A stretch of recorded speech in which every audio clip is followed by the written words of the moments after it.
ज़रदारी साहब के इंटरव्यू के बाद जो है बिलावल साहब पीपल्स पार्टी का कहना है उससे पहले ही उनका शेड्यूल दौरा था, वो दुबई चले गए, फिर ज़रदारी साहब भी चले गए। अब कल वो आपने पिक्चर भी देखी होगी जिसमें मुस्कुराहट है तमाम फैमिली मेंबर्स के चेहरों पे, बिलावल साहब के चेहरे पे भी, और फरियाल तालपू साहब ने कहा है कि फैमिली कम्स फर्स्ट टू अस।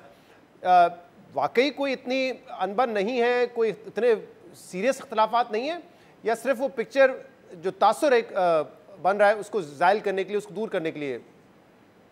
देखिए, मैंने शुरू में आपको कहा था ना एक बात कि इस इंटरव्यू में जो उन्होंने बातें की हैं वो बेसिकली मैसेज है जरदारी साहब का, जो भी उसका एड्रेस ही, आई थिंक आप भी समझदार हैं, हम सारे ऑडियंस भी समझदार है कि बिलावल जिस डगर पे चल पड़े थे वो जो पूरा जिसको कहते हैं ना आपकी प्ले बुक में कुछ प्रॉब्लम्स क्रिएट हो सकती थी।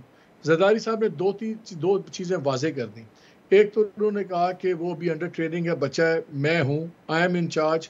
और दूसरा उन्होंने बड़ा वाजे किया, आपका ख्याल है ये बाय चांस कमेंट था कि टिकट्स मैंने देनी है, यानी कि अगर किसी को मिस गिविंग है, जरा सा भी कोई गलत फहमी में ये बिलावल वाली लाइन पे जा रहा है तो भैया इस वक्त बहुत चीजें एट स्टेक हैं। मालिक साहब, आपको क्या लगता है कि इसमें फिर प्रिवेल कौन करेगा? क्योंकि अगर ज़रदारी साहब ये बता रहे हैं कि देखिए फैसले मैंने करने, टिकट मैंने देनी है, लेकिन ये बात एक फैक्ट है कि वोट बिलावल के नाम पे ही पड़ना है, वोट भुट्टो के नाम पे पड़ता है, एंड बिलावल इज भुट्टो।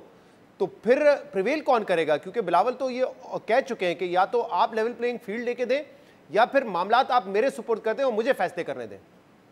नहीं, अभी जरदारी साहब प्रिवेल करेंगे, क्योंकि इस मौके पे जब हम बात कर रहे हैं शहजाद, अभी हम पावर पॉलिटिक्स की स्टेज में हैं, अभी पावर पॉलिटिक्स की प्ले बुक चल रही है। आप जो बात कर रहे हैं वो पॉपुलर पॉलिटिक्स का जो होगा वो भी फरवरी की बात है, जनवरी के आखिरी 2 हफ्तों में बात करेंगे। इस वक्त पावर प्ले बुक चल रही है, पावर पॉलिटिक्स की एडजस्टमेंट्स और चीज़ें बन रही हैं। इस टाइम पे अफोर्ड नहीं करते जरदारी साहब बाहर होना। जो बातें चल रही हैं कि जी सिंध के अंदर उनको खतरा है, मैसेज नज़र आ रहे हैं, इंडिया दिए जा रहे हैं कि आपकी मेजॉरिटी डाइल्यूट की जाएगी, वो सिंध को डिस्टर्ब नहीं होना देखना चाहते कि सेंटर के लालच में सिंध हाथ से निकल जाए। 15 साल से सिंध उनके पास है।